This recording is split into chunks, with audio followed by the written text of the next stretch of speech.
So, folks, there is a propaganda outlet called PragerU. Now, PragerU is bad for many reasons. Um, One of the ways in which it is bad is that it deliberately props up far-right positions and tries to make them seem reasonable, acceptable. It tries to mainstream them. And one thing I've noticed since the outbreak of hostilities between Israel and the entirety of the Palestinian world is that effectively PragerU's been going into overdrive with the production of this propaganda. And I really want to highlight this one. It came out about 2 weeks ago on their Stories of Us series. And they got a survivor of the Holocaust to come on to PragerU and talk about his experience surviving the Holocaust and about how it could happen again. And we'll see exactly how this is linked with PragerU's propagandistic outlook. I have a few theories. I have not watched it. I've not pre-watched. So we'll see how this goes. And then we're going to contrast this with another statement from another Holocaust survivor. So stay tuned for that. Here we go.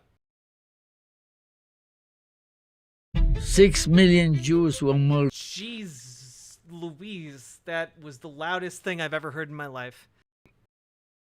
They weren't murdered because they were criminals or did anything wrong, just because they were Jews. My name is Joseph Alexander, and this is my story. I was born in 1923. I'm now 107 months. I'm a Holocaust survivor from Poland. I come from a small town named Kowal. We had a very good family. We were very close, because my father was in business and we were doing very good. We were called modern Orthodox. Matter of fact, we had a synagogue in our house. We had a very good life in 1939 until the Germans came into. Why are 3 of him on screen? Anyway, yes. Poland. Everything fell apart. Until then, we in Poland, we had no problem. Okay, I'm going to guess that everything he's going to say about his experience surviving the Holocaust is going to be relatively good. But I'm guessing that the end of this video is going to relate to current events in a way that is deeply, deeply manipulative. After a few weeks, the Germans came to town and told the people they have 10 minutes to get their possessions and get out in the middle of the square. And they took them away. They came out and ordered all the Jewish men from 16 to 60 report to the schoolhouse. So I reported to the schoolhouse, and off I went to the camps. So the first camp I went to, we were building a dam. The work we did was very hard work, and the food you were getting was a piece of bread like this in the morning and a cup of coffee, and you went to work. So people were dying. From that food, you couldn't survive. The next camp I was laying cobblestones on the street. Then I moved to another camp. We were building sewers. We were laying big cement pipes on the ground. These were the uniforms we were wearing in some of the camps, not all of them. Then I moved to another camp. I was a roofer doing roofs. And so far, going from camp to camp. After being in 7 camps, a train arrived, and it wasn't a passenger train, you know, the cattle car train, where they put 30, 40 people to one boxcar. In the destination we were going, it takes maybe 5-6 hours at the most. When we were riding around for 3 days, no food, no water, no facilities, nothing. Finally, we arrived in Auschwitz, and I met Dr. Joseph Mengele. You know, Dr. Mengele is called Doctor of Death. He selected people for human experiment. He's going to select some people to go to the left. The people on the left are going to be taken on trucks. So he went through and he picked out sick people, old people, young kids, and I was a little guy, and so told me to go to the left. If I would come from home, I wouldn't know the difference. But I was already in 7 camps. In most of the camps I was, every time I had to go to work, I tried to get in with a group with the biggest, strongest man. And here I look around, I see sick people, old people, young kids. That's not the kind of people I like to be with. But my luck was, it was after midnight. It would have been daytime. I don't know if I could have done it. When Dr. Mengele moved further down, I ran back to the other side. I didn't run back to the other side. I wouldn't be here talking to you today. Because the people were taken on trucks. Found out they went straight to the gas chamber. And I walked to Auschwitz, and I went to Auschwitz, I got a shower, came out of the shower, and I got a tattoo.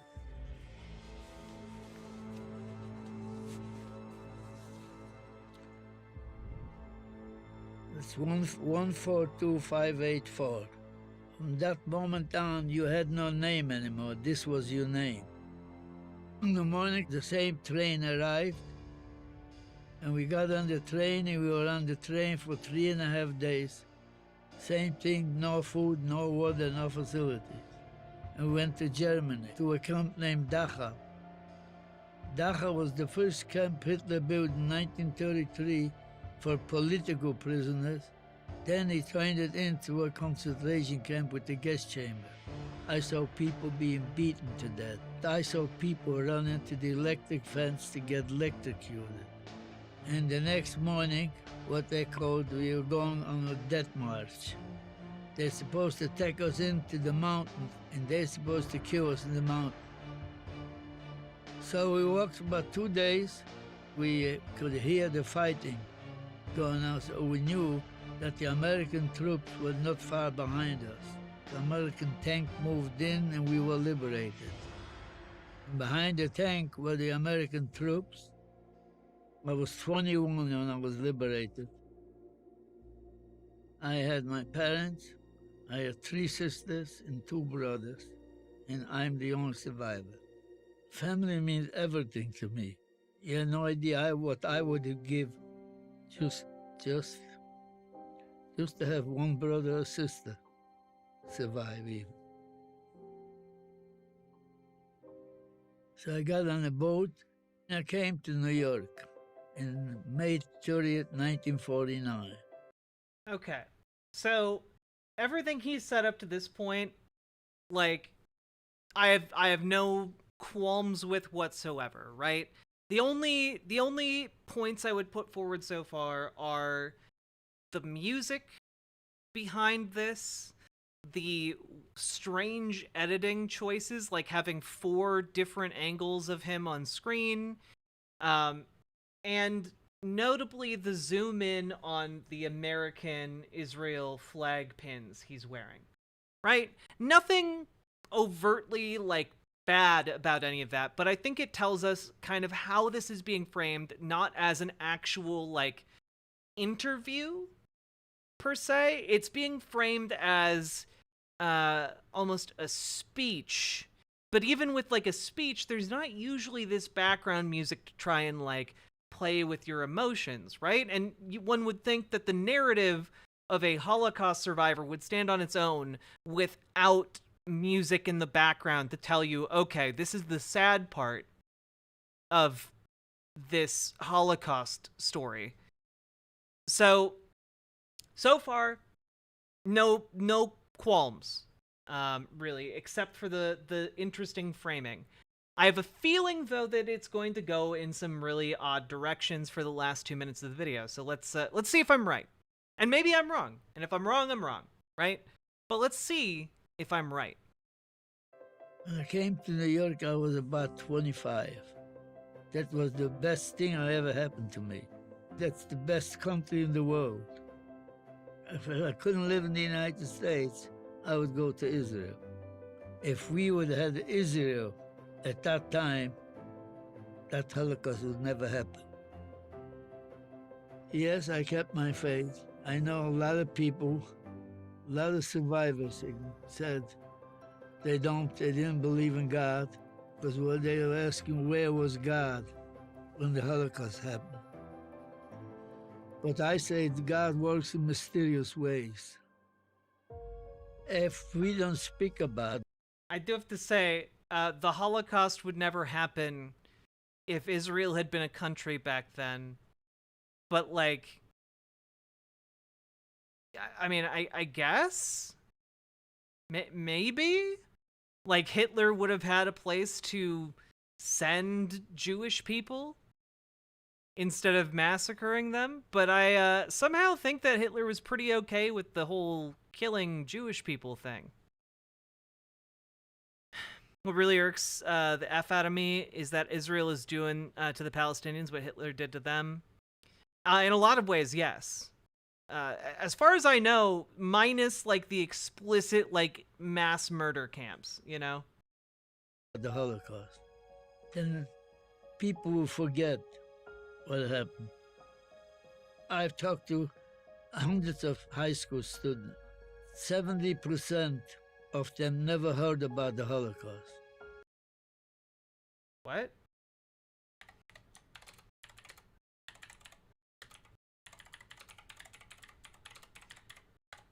Don't know the Holocaust?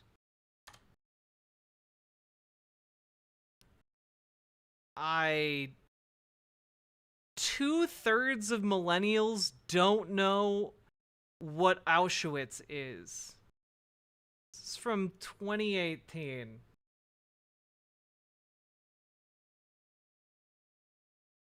Study released on Holocaust Remembrance Day. Well, who did the study? What is this?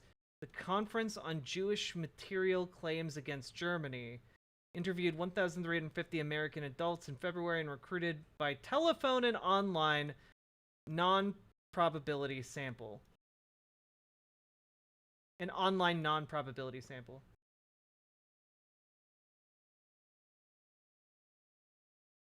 "41% of respondents and 66% of millennials could not come up with the correct response, identifying it as a concentration camp or extermination camp.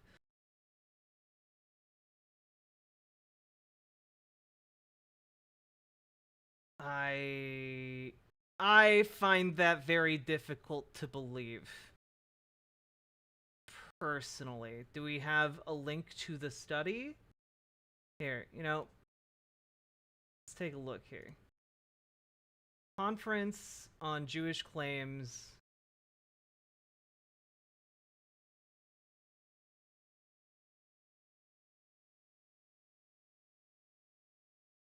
Yad Vashem.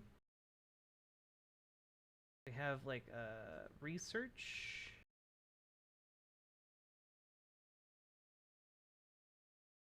Study.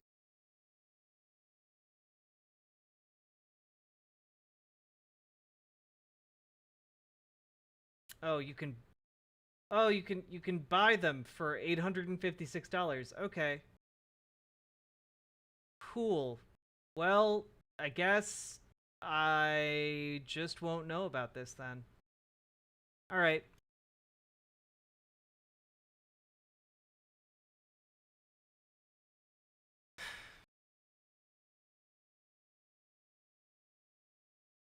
Let's see. Maybe.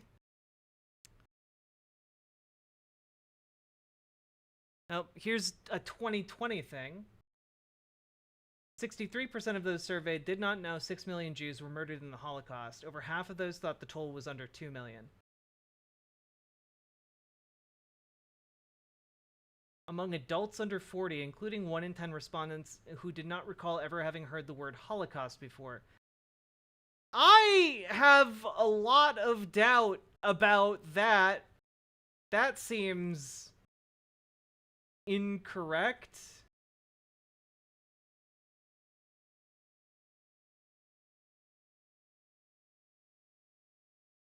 Today announced the U.S. Millennial Holocaust Knowledge and Awareness Survey.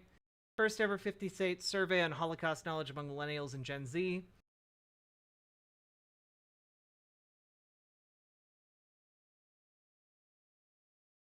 Okay. No, I don't believe this.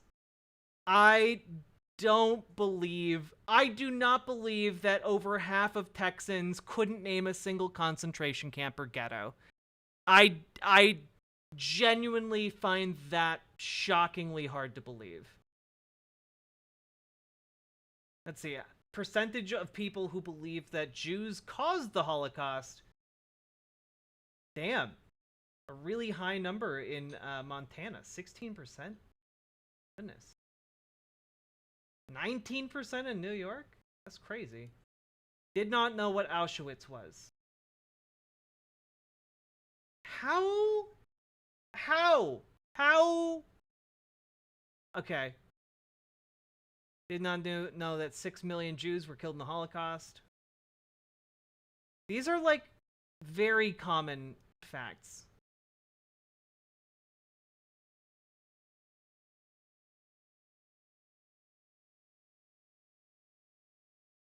I believe it's important to continue teaching the Holocaust.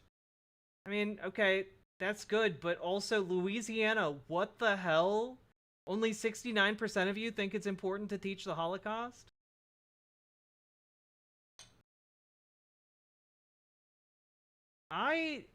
Okay, I really have to wonder about their methodology.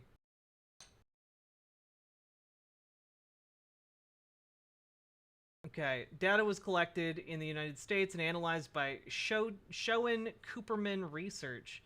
The representative sample of 1,000 interviews nationwide, 200 interviews in each state, with adults aged 18 to 39 via landline, cell phone, and online interviews. Respondents were selected at random and constituted a demographically representative sample of the millennial population across each state.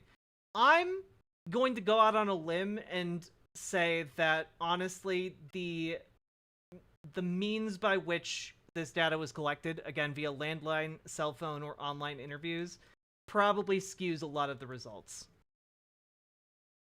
Okay, I'm gonna go with the fact that most millennials don't answer their cell phone, don't have a landline, and aren't going to respond to random requests from online interviewers. I'm throwing that one out there, okay? Also, so Schoen Cooperman Research. What is this company?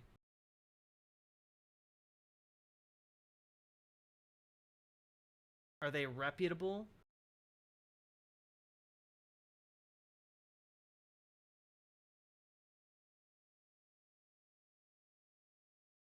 So, Schoen Cooperman Research has done exactly one poll, according to 538, in 2010. And based on that one poll, they've been given like a B plus, or sorry, a B minus, I guess, which is when you have a B/C. So like B minus C plus quality.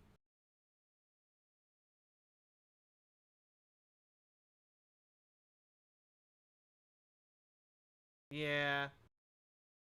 And again, even in this 2010 race, they did all of their data capture via live phone interviews. So I'm gonna guess that they are not the most reliable data gathering organization. Oh, posting this again? Let's see. What Americans know about the Holocaust. This is from Pew Research, which I find to be much more reputable. If they say the same thing, then I guess I'll agree to it, but it's still shocking, I guess. Okay.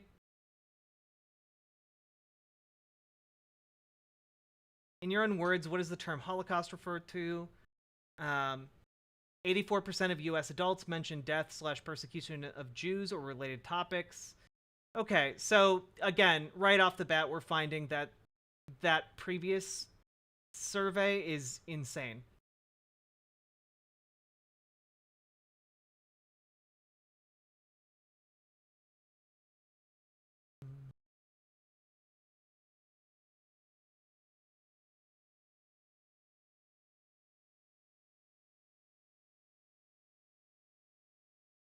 More Holocaust knowledge tied to warmer feelings towards Jews.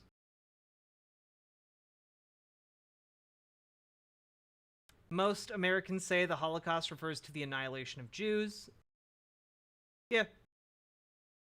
Okay, literally only 10% of people who responded to this did not, only 3% answered don't know. 10% just didn't answer. So a much more accurate telling of this data would be that 87% of Americans know vaguely what the Holocaust is. So, okay. That is very useful. Thank you very much, Larzers. 6 million Jews were murdered. True. They weren't murdered because they were criminals or did anything wrong, just because they were Jews. And now I will point out here that Germans believed Jews to be criminals at the time. Many Germans believed the propaganda they were told about Jews. Does that justify it? No, but that's an important component, because that's also something we're seeing in Israel right now. People are supportive against collective punishment against Palestinians because they believe most Palestinians are criminals in alignment with Hamas or providing cover for Hamas. now we still have a lot of anti-Semitism going on and Holocaust deniers. The most important thing is through education, to let them know what happened and to get them educated, because the young people, they are our future. Some of the students asked me, did you ever thought of giving up? I said, no, I never thought of giving up. I never lost faith. I never stopped believing in God. And I used to say to myself, I may have a bad day today, but I hope tomorrow will be a better day. But never give up. Okay, you know what? I'm going to hand it to PragerU. I did not expect this to not involve mention of October 7th. I thought this was going to tie in. I thought this was going to tie in. I'm not going to lie. I actually kind of respect this segment.